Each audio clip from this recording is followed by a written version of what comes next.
Joe Biden, or whoever controls Joe Biden, has had the worst presidency in American history. But as bad as he is, and he's bad, there is someone worse, and she is an 81-year-old's fragile heartbeat away from running this country. Kamala freaking Harris.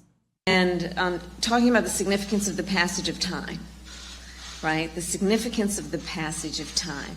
So when you think about it, there is great significance to the passage of time. And I think the first part of this issue that should be articulated is AI is kind of a fancy thing. It's, first of all, it's 2 letters. It is time for us to do what we have been doing, and that time is every day.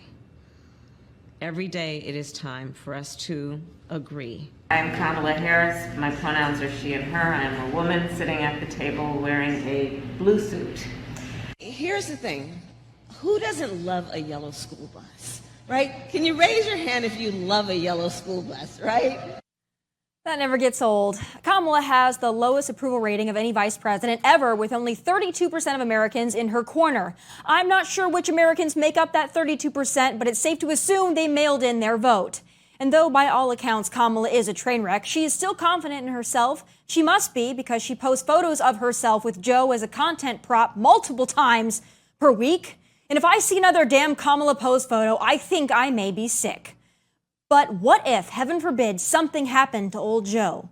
Well, Kamala told the Associated Press earlier this week that she is ready, willing, and able to take over the job of being president should old age or gravity choose to assassinate our current president. While her answer to that question and her willingness to take over is expected, she is the vice president. That comes with the territory. It really is chilling to hear her say it, like bone chilling. But let us also understand that every vice president understands that when they take the oath, that they must be very clear about the responsibility they may have to take over the job of being president. Though she was careful to note that that probably won't happen given Joe's supreme physical and mental abilities. So yes, I see him every day. A substantial amount of time we spend together is in the Oval Office, where I see how his ability to understand issues and weave through complex issues in a way that no one else can to make smart and important decisions on behalf of the American people have played out. Smart and important decisions? Like what? Afghanistan, the border, Bidenflation, skyrocketing crime rates? Yeah, he weaves through those issues unlike anyone else, that's for damn sure. Even weaves and falls over sometimes. But even still, he is not as bad as Kamala, not even close. That's why I caution Republicans to cross that impeachment Rubicon. Sure, Joe deserves to be impeached, but if it's successful, just think what we are left with. Kamala, word salad Kamala.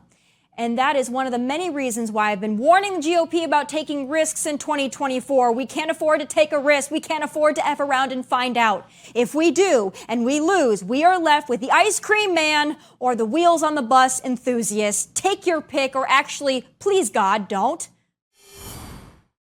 Jenna, thank you so much for taking the time to speak with me. You know, we've been given so many competing narratives about what's actually going on in Maui, what has been happening for the last several weeks.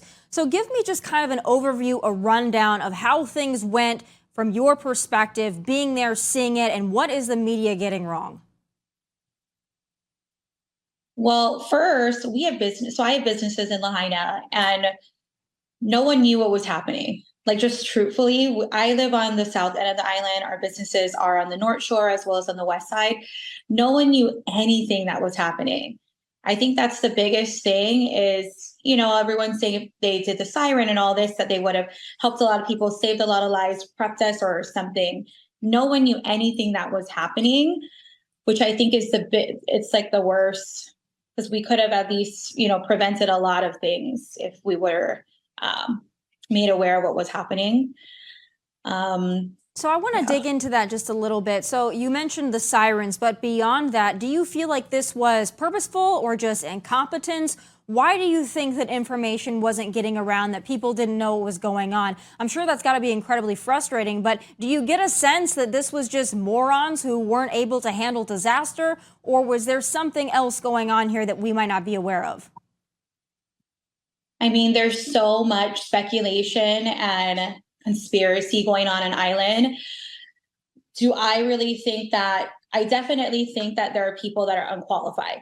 That's for sure, because if they were qualified enough, they would have used the siren. That's the number one thing.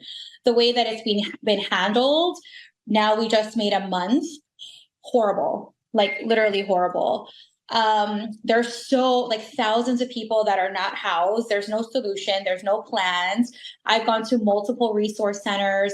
I've spoken to multiple people on what is the solution for us as business owners as well as residents. No solutions, no answers, no nothing. We've gone to FEMA as well as to apply for the SBA loan, National Guard. No answers. Everything's on hold. So a lot of us are just left in limbo. Everyone's left in limbo, really.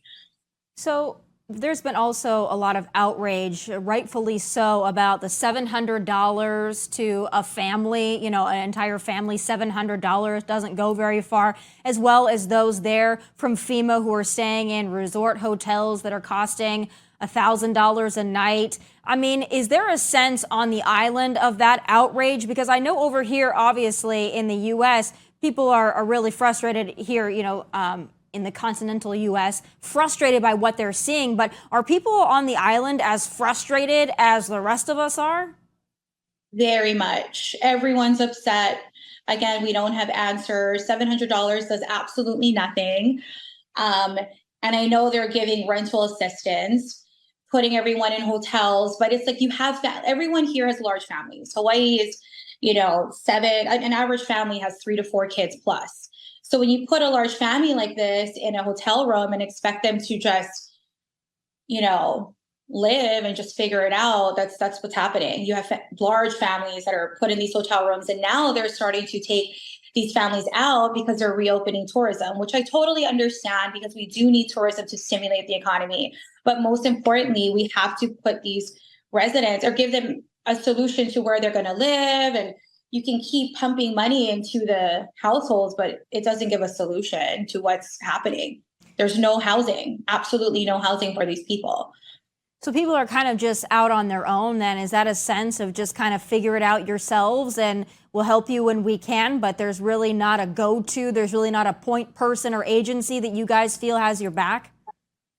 No, and there's a lot of, Oprah and The Rock came, what was it, last week? We had Biden come a week and a half ago. All these people are coming and just saying, oh, we're going to, give money and all this, but there's no solution because we already lack housing in Maui in itself. There's a big part of our island is vacation rentals, Airbnb and all that. So we already lack so much housing. So what is the solution to housing these people? You can give them money, $500, $1,200 a week, but what is that going to do? These people and the residents and all of us here in Maui need answers as far as what we do moving forward. And again, there's so much speculation with land grab and all this. No one knows anything of what's going on. There's no real solid information. We're just on an isolated island, waiting for answers and winging it. Right. Well, let's get into some of those. I know that there are a lot of conspiracy theories floating around, some that seem somewhat ridiculous, that a laser beam started the fire, and others that, maybe they're a little bit more truth, maybe even a grain of truth to them. You mentioned the land grab. There's obviously been a lot of outrage in looking at some of the infrastructure that wasn't touched. And of course, because we're not there and there's a lot of competing narratives online, those of us that are following this, we don't know for sure, like you do, what's actually going on. So I want to get your take on it. Maybe you don't know either, but I would ask you, being there, to speculate. You mentioned Oprah and The Rock. There's a lot of people that are saying, hey, listen, there are some palatial mansions that were not touched, and it seemed very selective that certain mansions, certain people didn't have their homes burned to the ground. When you're on the streets, when you're talking to people that live in Lahaina, that live in Maui, are they feeling that same thing too, or is that just a complete internet tale? Well, a lot of, on social media and whatnot in our community, there's a lot of people saying, blue cars, blue items weren't burned, whatever the reason is. I personally walked Front Street a couple days after the fire happened, Thursday and Friday, and seen a lot of, what it looked like prior to it being barricaded and locked up. Very odd. There's like a whole section that's burnt, one little parcel that's not. So, I mean, it's hard to say you don't even know what. I hate to speak on conspiracy, but Right. who knows? Yeah, it just does seem very selective. And, we don't know how these things burn. I mean, there are probably a lot of reasons scientifically that certain things happen. But it just looking at it from a bird's eye view, it all does seem a little suspect. And then the response to it seems a little suspect. Last thing I want to talk to you about, when Biden finally did come to Maui, he didn't get the warmest of welcomes. We saw a lot of people with signs. They were very upset with him. They feel like he wasn't doing enough. He was disingenuous. He talked about his small kitchen fire. When you're talking to people, were they pretty upset at the president for the way he behaved? Absolutely. Comparing a kitchen fire to this horrific tragedy that our whole town burned down.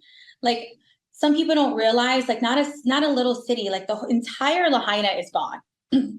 Like everything. And that is, that used to be the capital. That's one of the most historical towns in our entire state. And the whole thing is gone, except for minus, these little areas that get burned, but it's completely gone. You have thousands of people displaced. And then here comes the president rolling in on his, motorcade with no real, it's kind of like he just came to visit and to show face. And, maybe he cares or whatever, but there was still no solution. He was here almost 2 weeks ago. No solution, no nothing for all these people. He got to hear them speak and tell their stories about what was happening. He walked the streets, seen everything demolished, and there's still no solution to anything. You walk into all the resorts on the west side and you'll see thousands of people, children not even in school, and you would think that after COVID, we had some practice as far as doing maybe Zoom school or something. Hundreds of children not in school, thousands of people just lingering around in the hotels, in the lobbies. It's bad. It's sad. It's bad. It's sad. It's, all of that.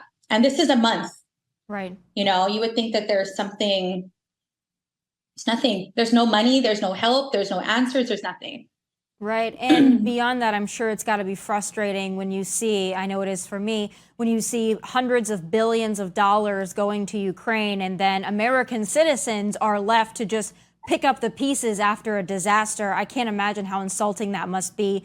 I know that it's got to be hard there in that community. I really appreciate you being here today, telling us the truth, giving us, the honest answer from on the ground. We really appreciate it. We're thinking about all of you, praying for you, and we hope that someone comes with some resources and some answers for you guys very soon.